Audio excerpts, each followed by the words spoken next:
I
Good afternoon, everyone. Welcome to the American Sports Connection. I'm your host, the one and only Joey Railroads. I'm here with my buddy Ryan Ennis. Ryan, how's it going, man? Going pretty well. How about you? Good. We got a nice, big bad thunderstorm yesterday to break the heat here. Oh, fuck yeah, man. When I went out this morning, I was very surprised that it was so chilly. Not chilly, but like that it was, so comfortable. Yeah, it was around, I'll say, close to midnight or 11 that we had a really nasty thunderstorm here. Like, it lit up my entire house with lightning. Yeah, I was actually still up then, so yeah, I saw that. I'm not complaining, though. I'm ready for fall. Oh yeah, no, it was a little refreshing this morning to come outside, and it's like, oh man, this is really nice. Hell yeah, dude. Time to, well, not exactly yet, but time to get, like, the long pants out. For me, that doesn't usually happen too closer to like end of October, November. I like the cold. I'm in shorts as long as possible. I am, too, and that's why my knees are jacked up. Oh, the cold helps my fucking knees. It's the dampness that hurts. The cold makes my body fucking feel great. Go All my figure. swelling goes. No, all my swelling goes down. Well, that's good. I mean, like, I have no problem with that. Then you're saying bring on the cold. Oh, absolutely. Like, in moderation. I don't want the Arctic. But Oh, fuck no. I could do between 40 and 20. I can do that so long as it's not a lot of heavy wind. That's perfect for me. Definitely. All Maybe right. 50 and 20, but yeah. Yeah, no, I got you. Now, before we get rolling, don't forget to check out our social media stuff: Facebook, Twitter, Instagram, at ASC Pods. You can find our entire catalog on B Plus Player Radio. Find them on Twitter at B Plus Radio. Also, check out their sponsors over at Audible. You can get a 30-day free trial. Listen to podcasts, ebooks, comedy, whatever you like. Go to audibletrial.com/B Plus Players. All right, I guess we should start with the big news of the week. Is NXT is officially moving to USA starting the last Wednesday in September. Is it last Wednesday or is it like the 17th or something? Isn't it? I mean, I could be wrong, but I thought it was earlier than that. I thought it was the... Give me a second, I'm looking at my calendar. I thought it was the 25th. Huh. It could be. I thought it was more towards the center of the month because I remember kind of being shocked. I was like, oh, they're actually going to have a little bit of a head start. But I thought it was more than a week, but I could be wrong, which is interesting to me. Well, it's interesting because they're going to... which is going to be a lot more time they have to fill. And another thing is, people don't realize it. They've kind of been protected a little bit insofar as they've been able to retouches occasionally. Like if they screwed something up, they can actually come back, retape a finish, and splice it in. They've done that. They lose the ability to do that if they're going live every week. I was just going to say that where a lot of those guys are protected, where in NXT you would only see him maybe like once a month or once every like 3 weeks or.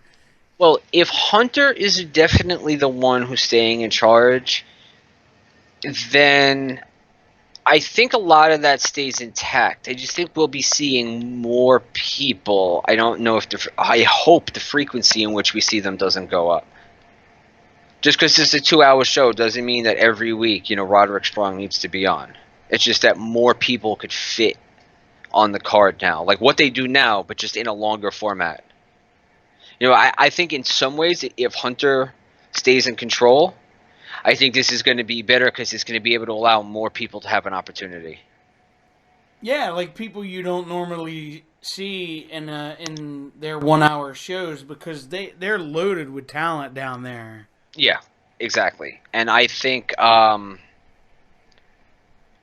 for because now, do you know what they're doing about the network for the people who are not in the international market? Did you hear this? No. It's going onto the network the next day. Interesting. So it's solely on to compete with AEW because the next day they go, because the other ones, I guess they have it negotiated where the companies have the rights to it. There's a reason why Monday Night Raw isn't on the network the next day. It's mainly because they have, like, say, Fox, right? Not Fox. USA right now has the rights to the on-demand and stuff like that for the first, I think it's 21 days, 28 days. That's why if you go and you look at what's been uploaded for the Monday Night Raws, it's been more than a month. It's usually 4 weeks behind what we are now. It's because the TV stations have those rights. I don't think that's going to be the case for NXT. I was just going to say that they're usually about 3-4 weeks behind if you go on the network to try to watch a Raw. Yeah, and that's because the TV stations for that first couple weeks have rights to that. Because if people go back and watch the replay, that's a view to that station. That station makes money. Oh yeah, that's what I usually do. Like when my son isn't here and he wants to watch Raw or SmackDown, we'll go back and watch like the replay on demand. And I also think it's part of their agreement with Hulu, because Hulu's the only place you can find it the next day. Huh. Legitimately find it. Like it's updated the next day, both Raw and SmackDown on Hulu. Interesting. So, I mean, if they sign an agreement where Hulu's paying them for the rights to it, then they can't just be throwing it up on their site, immediately. So I don't think it's going to be that way with NXT. So, I don't know. I'm hopeful that it gives people a larger platform. Yeah, that makes sense because there's a lot of guys that are down there that aren't, I don't even think have like debuted yet or they've been on minimal television. Yeah. Yeah, and, we'll see if they can sink or swim. I hope it doesn't dilute things too much. Because there's a reason why it's NXT that is what the competition is to AEW, and if they ruin that, they're fucking up themselves for a long time.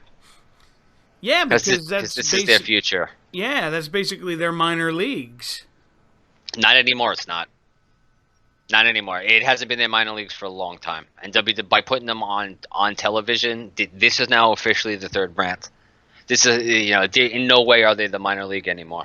And WWE is realizing that. That's my big fear, that they're going to try, and I know the rumors were that Vince was going to be very hands-on, but, you've heard varying reports that he's not going to be. My big fear would be when you say it's a third brand, which it essentially is. If he got his hands on it, we would have another WWE ECW type deal.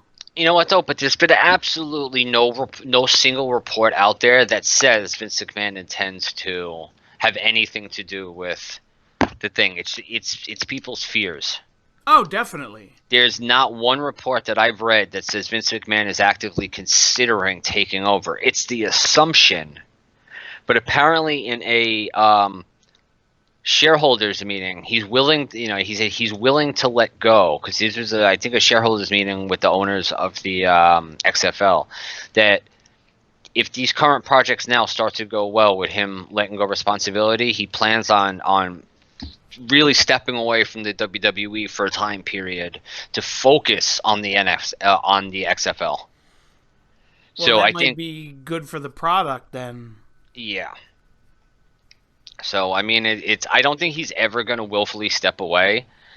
But hopefully he has the insight to see that it can be run in a effective manner without him analyzing and nitpicking everything.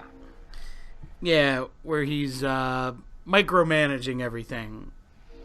Yeah, and we had briefly spoke about this online about WWE seems to be doing like a podcast series now, and while I don't think there's a ton of specifics, it seems to be they want them to be superstar specific. So it depends on how podcasty they're allowed to be. If it's basically like a moment of bliss, then yeah, it's gonna fail.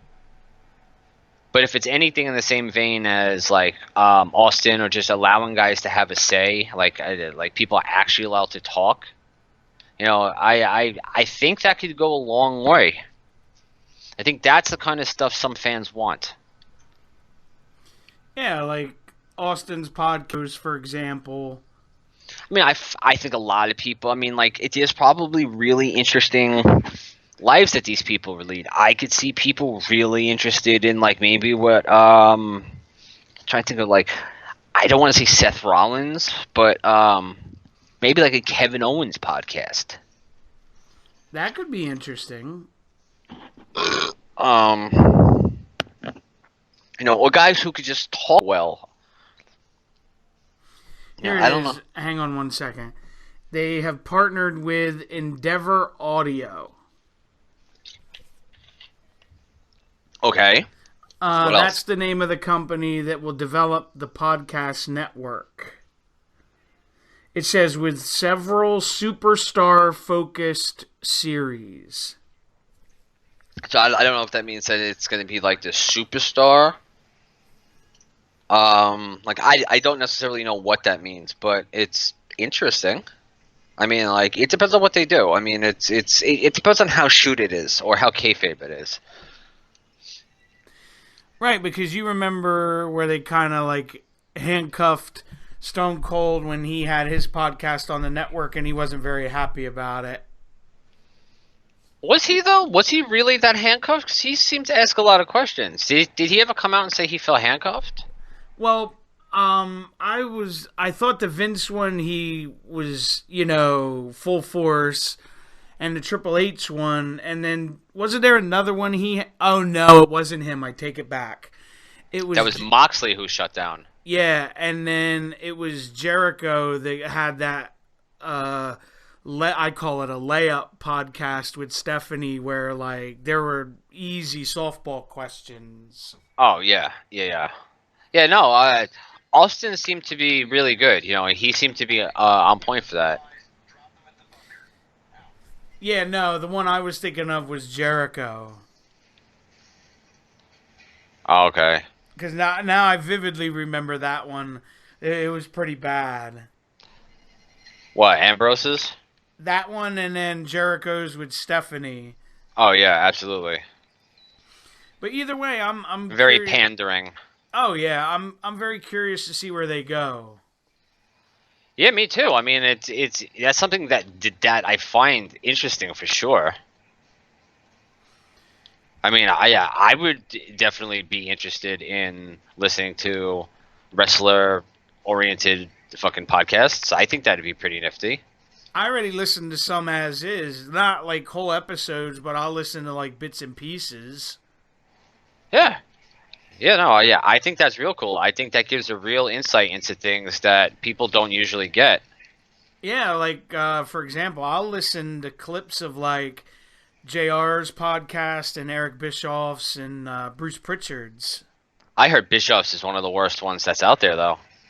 I haven't listened to like entire episodes. I've only listened to like clips that were cut up that I wanted to like hear topics about. You know what I mean? Yeah. Because I really can't like sit and listen to something for like 2 hours, or you know what I mean? I can depend. Like, I like Joe Rogan. I think Joe Rogan has some of the best fucking podcasts that there are. Oh God, yeah. I think he should be fucking, and I don't even mean this as a joke. I think he should be moderating one of the debates. Because his fucking thing with Bernie was so well done. Oh my God! Please don't shoot me! Please don't shoot me! Oh. Yeah, and then he's had some wrestlers on there too. You had like Jake was on there and DDP. They were really well done. Oh yeah, absolutely. Joe's good. Joe's really good at what he does. Now, some other news is apparently Dean Ambrose is nursing an elbow injury that he got when he was over in Japan. Yeah, that's one of the risks you run when you allow your talent to go work elsewhere. They get hurt. You know, and you know, it's unfortunate because he had a serious fucking injury before. Right, and people that aren't like super familiar with wrestling will say, well, how did he get an infection wrestling? And people don't understand that mat that they're falling on and everything is filthy. Yeah, I mean, it's like, even if it's clean, you still got guys bumping around on there, sweat coming out, and every time you hit that mat, even a little tiny fucking like mat burn. Like, a mat burn's probably worse than anything else because it's the mat forcibly rubbing into your skin. Yeah, you know, and it's. I was gonna say over in Japan, you know, if those guys, because some of those guys will bleed, then you know you're falling in guys' blood, and Yeah. There's a lot of risks. Yeah, especially with things like hepatitis and stuff like that, you know. But even with staph, I mean, like, guys get severe staph infections. I mean, and then I'm sure WWE goes through bleaching and washing the canvas and stuff like that. You know, I mean, like, they're really not in a position to be potentially risking one of their fucking superstars' health. Well, I'll tell you this. I remember, I don't know if they still do it, but when I went and saw them live during Raw. Go in there with a bucket with the sponge? No, they literally had a different canvas after every match. Ooh, that's different. I don't ever remember that happening before. Like, during commercial breaks, you would see the whole crew come in and take the canvas off. That's interesting. I've never seen that at any show that's interesting. So I was like, my first thought was, wow, that's got to be expensive. I think once people realize that it's going to be on the network the next day, I don't know how well it's actually going to draw. I think people are going to want to see the AEW because it's new and it's different. Like, I truly believe that. They may have some people who watch, but I feel that people who are going to watch NXT on TV probably aren't, don't really know about AEW to begin with. If I was AEW, I would buy heavy fucking advertising time. Yeah. During that time slot, I would buy big chunks of time in that time slot, but I don't know if you would sell it out to them. It's going to be interesting. I was talking to someone else recently about this, and I said that's why I think Jericho has to be their first champion. Yeah, I kind of think that too, but it's. Jericho, I mean, like, I wish there was, like, Ambrose isn't as big. You know, I wish there was a happy medium somewhere in there, because Jericho's old, man. Like, I'm tired of like, he's not young Chris Jericho. He's got a beer belly, and it's like you have a 50-year-old man beating one of the guys in their prime, or not even at their prime yet. To me, that kind of is a bad look. And, well, I've always thought, in my opinion, if Jericho was going to win it, they were going to have, like, a screw job finish. Oh, of course, but still, I mean, it's I don't know. I think... What I mean is have, say, someone interfere and cost Hangman the title so you could pull him away to that person and then have Jericho do whatever. I don't know. I don't think that's a good idea at all. I don't. I don't think Jericho's going to add that much name value onto it. I really don't. Not as champion. I think they do a huge disservice to an up-and-coming star. Jericho's not going to be there forever. Jericho's going to go where the next payday is. That's true. It's you need to build up your own guy. It's what's bigger, the inaugural champion or just defeating Jericho later down the line?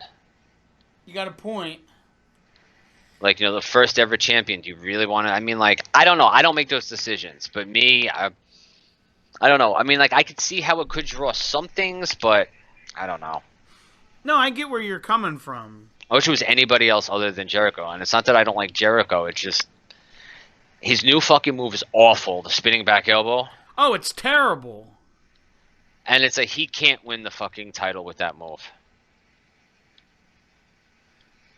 Oh, dude, when he beat Omega, I was like, really? Yeah.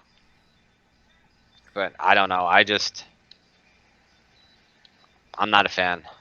No, not I mean, anymore. he can still work, but I agree. His what's the word you want to use? The aesthetic of him, where he like you said, he's got a big gut now. Yeah, and he tries to be like this crazy tough guy with the face paint. I don't think anybody buys it. The Painmaker. Like, no, bro, you're fucking Chris Jericho. No, you know who he reminds me of? He reminds me of like an emo kid that never grew up. That's exactly what it is, yeah. Fucking grown men who still listen to the Black Parade. And no disrespect to emo kids out there, but that's what it just reminded me of, that they still are like listening to that music at 35. Bro, yeah, I'm saying, no. But you said it right there. We're not talking about emo kids. Like, there's a point in life where you're still figuring out your life, and it's completely rational to be emo. When you're a 50-year-old man and you're still dressing like fucking, like emo fucking children with your eye makeup on. I know he's a rock star and all this other bullshit, but, like, I don't know. Yeah, I'm so I know what you over mean. Jericho. It just irks you. Yeah, the exact same way, like, when Rollins was throwing his bank account in fucking Will Ospreay's face irked me. Speaking of which, I'll bring this up real quick. Did you hear the news with Seth Rollins and Becky Lynch? Yeah, stuff like that I really couldn't care less about. It's people's private lives. I know. I have no interest in any of that stuff. Good for them. I hope they last. I hope it's real. But I'm not one to judge. I've already been asked if I think it's fake or if I think it's something just for publicity. I don't know. I'm not in their relationship. I would hope not. I would hope that you wouldn't use stuff like, I don't know what happened with Nikki and fucking John. They're both reality TV stars. Becky and Seth aren't. Yeah, let them have their privacy. So, I mean, like, the other stuff could have been a work. They could have been all agreed upon before time. For Cena and Nikki. I don't see these people, like, these two in the same situation. And I don't want to hear about it on TV.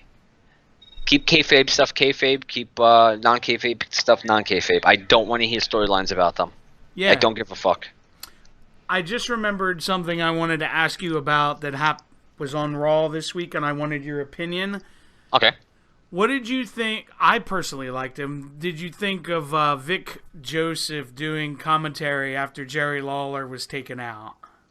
I happen to like Vic Joseph. I've always thought Vic Joseph was all right.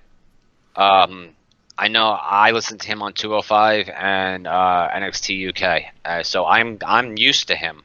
So I have no problem with Vic Joseph. I think he's knowledgeable.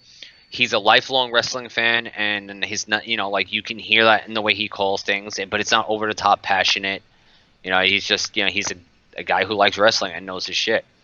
The thing that I was taken aback by was that they let him do his thing, and Cole kind of took a back seat. Yeah, I think they're grooming him to eventually take over, because I don't see Graves ever getting that. No. He's the quote-unquote bad guy. He is the Bobby Heenan. And at times I think he's very good when he's himself. When he's trying to be Bobby Heenan, I think he's bad. Yeah. When he's just, like you said, just be yourself and don't force it. Yeah. But no, he was a nice change of pace, I thought, on Raw. Yeah. So, I'm trying to think. Anything else earth-shattering happened this weekend? Well, we got new tag team champions on Raw.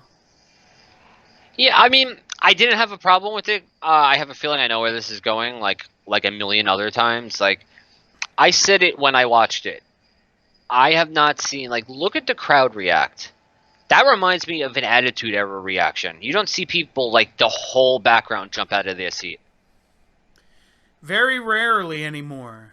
If you go back and you watch that, like, and that's what you're paying attention to, you'd be like, holy shit, that's one of the better reactions in a long time in WWE for something. So when friends of mine were asking, like, how do I feel about it? I don't care about it, like, but people obviously did. Like, that fucking building looked like it erupted. So, Yeah, it was interesting, and it seems like they always go back to this feud at some point in time. yeah. I honestly didn't expect them to win. I thought the whole ending sequence was brilliant with the running power slam and AJ running into the ring and perfectly getting curb stomped just as the pinfall. Like, I think the power slam was a pop. People see AJ sliding in and then fucking get caught immediately just as he's standing up at the curb stop. Another huge pop, and then the 3 count. I think that ending was booked. As I may not have liked the outcome, but it was a perfectly booked outcome. Definitely. As again, I realize not all wrestling is catered to my needs. Obviously people liked it. People didn't boo, people didn't chant bullshit. Cool beans. They did something right. I'll tell you one thing I liked as well on Raw was the match with Samoa Joe and Cesaro. Yeah, I'm just sorry to see Cesaro gone already. I really would have liked to see, like him last a lot longer. I agree. The one thing that caught me by surprise, because I think I was like grabbing a drink or something, and when the match started and Cesaro hit him with the running European uppercut. Yeah, he staggered him. Yeah. I was like, when I saw the replay, I thought he fucking knocked his teeth out. Bro, I think that was Joe really falling. Like, I think that was him being, like, legitimately staggered by that. Go back and watch that. That's not a wrestling bump. I was just like, that was vicious. Yeah, I was like, yeah, he rocked Joe with that one. Did you hear the joke, like, when Roman and Joe were going back and forth? It was Samoa Joe versus a Samoan Joe. Yes. Bro, I thought that shit was so funny. You'd... Samoa Joe versus a Samoan Joe. Yeah. That also reminds me, now that you mentioned Roman Reigns, how about the reveal of Roman Reigns' attacker this week on SmackDown? Bro, I fucking hate when they do shit like this, bro. I fucking hate stupid fucking, like... That's not an ending. That's not a cliffhanger. Who done it? I mean, I don't know, bro. That was so stupid. It was Eric Rowan's dad. Yeah, fucking with a fucking huge fucking lump on the guy's head. Yeah, giant, like, what do you call him? Cyst or some shit. Yeah, I was like, what the fuck is up with this boil on this dude's forehead? I mean, on the top of this guy's head. Like, what the fuck? This is all WWE could find? Dude, I was reading people trying to convince me that it was Luke Harper, that he shaved his head and he dyed his beard. That was the fucking answer I wanted. Because one of my buddies is like, well, what would you have done? I said, easy, Luke Harper. Simple. Yeah. I said, it would have revealed to be Luke Harper, and all 3 of them fucking attacked Roman. Like, that's exactly what I would have done. Yeah, but I guess... since he asked to be released, he's not in the good favors of the company. Well, I mean, that was my hope. I mean, Yeah.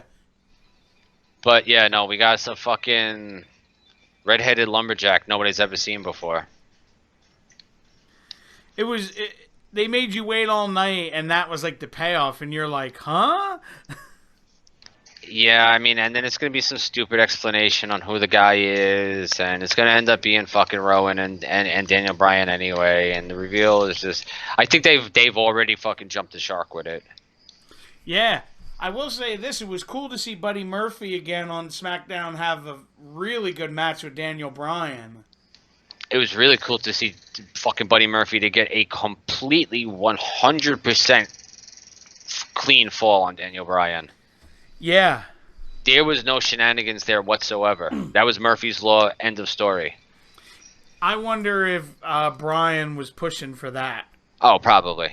He's known for wanting to put over younger talent. And, you know, Murphy's making, you know, because he, like I said last week, he was not part of the story at all until fans seen him backstage and started speculating. And I guess people went to bat for him because him and Roman, I want to say Roman fucking had a great match with him for that. Like, it showed how good Roman is in that match. Yeah, and how much better he's gotten. Yeah, bro, because that's not a style like Roman Reigns fights. And he had a match where a guy could do his high-flying, more cruiserweight style with him. I also liked it because just for a split second in that match, they had you believe that he could beat him.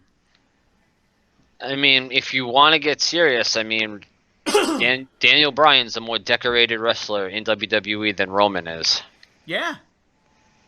And lost cleanly. So, I mean, like, they're definitely ready to do something with him. But I hope these opportunities actually gives, like, I hope Vince is actually watching the King of the Ring this year, so he could see guys like Andrade, see guys like fucking Apollo Crews, and see what they can actually do. Because it seems like they're going to be giving them some time. Because I don't think any of the matches were squashes. No. So, I mean, my hope is with them only doing 2 matches per episode per week, that these are all going to have the time that they need. Yeah, give them like 15, 20 minutes. Yeah. So that it's not like a boom, boom, you know, wham, bam. So it means more when guys win. So. Absolutely. And now your boy Baron Corbin is back with, instead of the long shirt, he has like the cutoffs now. A tank top. Yeah. Yeah. I was just like, ugh. Like, I don't know. The things that bug me is where, like, WWE will have a tag match with, like, people from King of the Ring, and I'm like, I really don't care. But fans do. Like, that stuff actually works, though. So that's one of the few things that they do that actually gets people, like, you know, like, you're building up drama. Like, you're adding to the story. The problem is they don't always do that the right way because they just do 50-50 booking. But I mean, that's what they used to do in fucking Attitude Era. All the time. It's just, it was booked the right way. Yeah, it's been a long time, man. You know, I mean, and it's like, you know, another thing that's really beginning to irritate me is hearing people just whine, bitch, and complain about Baron Corbin. He's a fucking heel. People want to throw back to the old school. This is what the old school was like. You didn't like the bad guys. You hated them. You tried to kill them when you went to fucking wrestling shows. Oh, I don't. He's not a good bad guy because we don't like him. Fuck you. Like, that's what's killing wrestling. You're not supposed to like but he's one of the best bad guys in wrestling right now. Period. Because people hate him. People legitimately hate him. I want to hear about X-Pac heat. People legitimately hate him. He's good at what he does.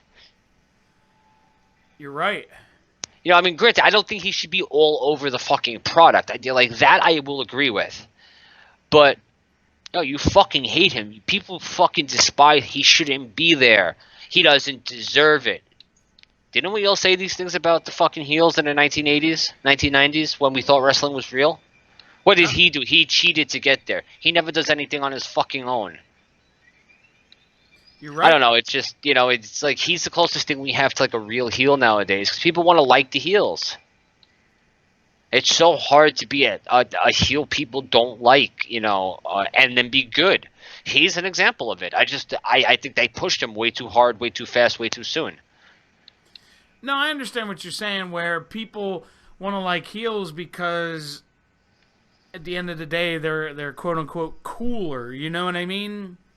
Yeah, no, I want a heel that fucking people hate. Like, that's what I grew up with. You know, it's like, that's what a bad guy is. You're not supposed to think heels are cool.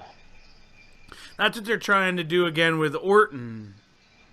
Yeah. And Orton's one I think that can get to that level. Yes. But people also like, oh man, I love Randy Orton when he's a bad guy. He's so great as a bad guy. I think he works better as a bad guy. Oh, he does. He's not a good wrestler. I mean, like he doesn't change his style up enough to be a good guy. He wrestles a bad guy style, which is cool. Yeah, Stick to it's that. just you know how you'll say, well, this wrestler is more suited to work this way. That's just him. Yeah. And I'm actually intrigued where they have like him and the Revival together. Yeah, Legacy 2.0. Yeah, that's fair. Throwbacks to the days of old. Because Orton's as old school as it gets. Like, he's as old school, like, wrestler, like, pro wrestler as you're going to get. Yeah. And so's the Revival. Yeah, I've said this before. My main issue with Orton is you don't know whether you're going to get him in the ring motivated or not. Yeah, but I think for the most part, in this stage in his career, I think when he's been around, for the most part, he's been apt to do work with things. I just think that I don't think the SummerSlam match was anybody's fault. I just think that it just didn't click. Some nice people aren't going to click. The crowd wasn't into it. The finish was fucking wonky, and they knew what the finish was going to be. You know, so it's like, I don't think it's a lack of trying, because I don't think Kofi did that great in that match either. I just, some nights you're just not going to have that chemistry. And I think that was one of the unfortunate things. I also think the placement on the card had a lot to do with it. I agree with you. I would even say, you talk about where they don't click, the Ricochet AJ Styles matches were just flat. Yeah, you would think that they were going to be a lot better, right? Yeah. They just, for some, reason or another, it didn't work. No, that's completely true. I mean, it's some days it works great, and others, they're way off. It's maybe it's all the burnout. Maybe it's the fact that they probably face each other at live events, so that just overworking things. I don't know. I wish I knew what the answer was. So did I.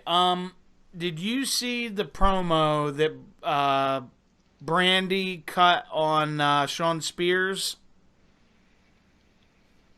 Parts of it. Yeah, I haven't really sat down and watched a lot of that stuff this week. I've been trying to keep myself motivated away from my computer. I hear you. No, the only reason I mentioned it came up in like my recommendations on YouTube. Okay. And I watched it, and it was like fantastic. It was one of the best promos I think I've ever seen her cut. Oh, okay. That's cool. Like, they're really getting me excited for All Out next week, which is crazy to think it's already here. Yeah. And they've barely announced any names for that women's battle royal. Yeah, apparently a couple of them had some serious issues with getting visas and stuff to come in, so they're gonna have to find people to get 21. Like, I don't know where they're gonna have to find all these people, but there were people who either had like visa issues or were already committed for another date, which is what happens when you work with people that aren't signed to you. Yeah, like B. Priestley. Like, I don't even think B. Priestley has a contract with them. I think she's one of the ones that, like, Orange Cassidy came in for, Yeah. Now he's signed, but I don't think that was until recent. But apparently, we don't know a lot of the roster that's been signed. Cody said only 40%'s been actually revealed that who actually has a contract. But let's just say that there's an equal amount of people that we don't know about, supposedly, that actually have contracts that it just hasn't been announced. So it could be people who have worked previous shows that just haven't had a contract publicly announced. I don't think there's any big superstar names that we haven't heard of, or it could just be a bunch of guys from OWE. Yeah. That we've never heard of. So, in either case, it's going to be interesting. Oh, and apparently, Teal Piper's a one and done. She turned down an AEW contract to sign with Women of Wrestling. Yeah. I don't know if this is. I don't know what the deal is with that. I don't know how I feel about that. Well, and as far as you and I know, I don't think she's ever had a professional match. From what I know, she's supposed to be making her pro wrestling debut. At All In Which or is All Out, whatever the fuck it is. Yeah, which is a hell of a, debut, Oh, absolutely, yeah. But that's shocking to me.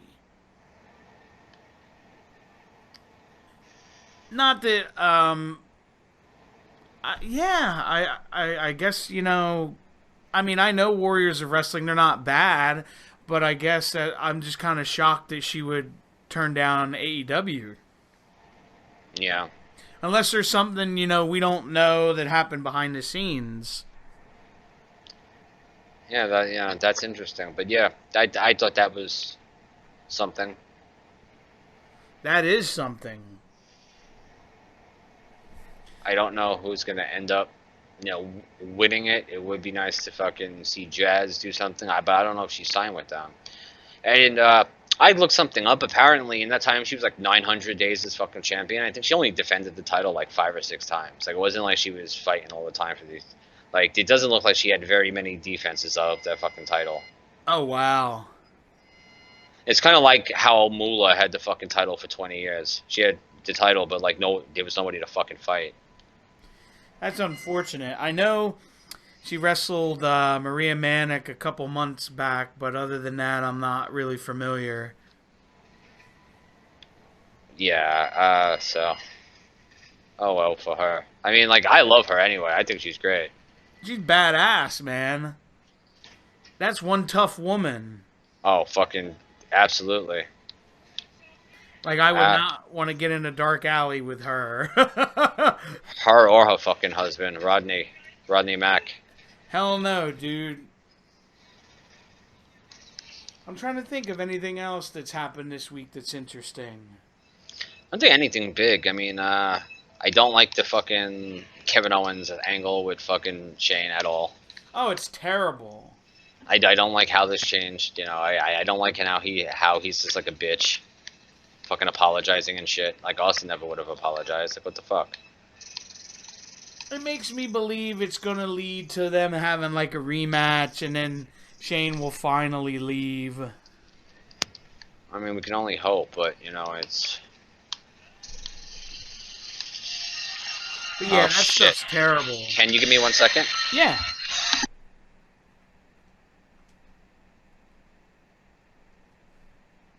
But like I was mentioning... Oh, yeah, fucking shit. That was a fake phone call. Fucking ni hao. I get the fucking Chinese people calling me. No offense to Chinese people, but I just get fucking Chinese phone calls all the time. What we get now is we get anonymous like 5 times a day. No, everything for me just comes up scam likely. This one didn't, so it came up with 212, which is Manhattan. So that could have been my doctor. That's what gets me. Yeah, so what I've been doing is I keep picking them up now, and like, because it's usually some ridiculous like scam call or whatever, and I'll keep hitting the button to not call back, so they'll stop fucking calling. Oh yeah, I just, like, hey, what shithole third world country you calling me from today? Yeah. And, oh, fuck you. Or that, when you ask them what company you calling from, they hang up on you. Usually the ones I get are just like automated. They're all automated. Oh, I hit one just to waste somebody's time. If I'm wasting their time, that's less time that they're fucking scamming other people. Yeah. Doing my part, bro. Every little bit helps. Mm-hmm.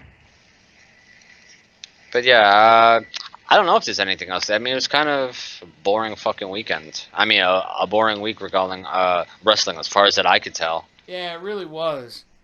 So, what are you going to do this weekend? Are you doing anything exciting? No, I never do. Me I have no neither. fucking life. Hey, dude, it's toward the end of the month, so I'm low on funds. Yeah, that sucks. Cause I gotta wait. It's like another 2 weeks or a week and a half until I get paid. So, Oh, that sucks. I don't have it. Thankfully, I don't have to like drive around a lot of places, so I'll be able to save my gas till then. Well, that's good then. The life of being poor. Yeah, you're not kidding.